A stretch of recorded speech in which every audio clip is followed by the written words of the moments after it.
আসসালামু আলাইকুম গাইস। আজকে হচ্ছে আমি এগুলো দিয়ে খাবার খাচ্ছি।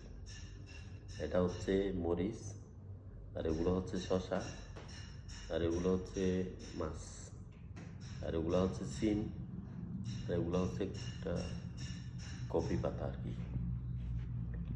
তাহলে খানা শুরু করি, আপনারা দেখতে থাকুন।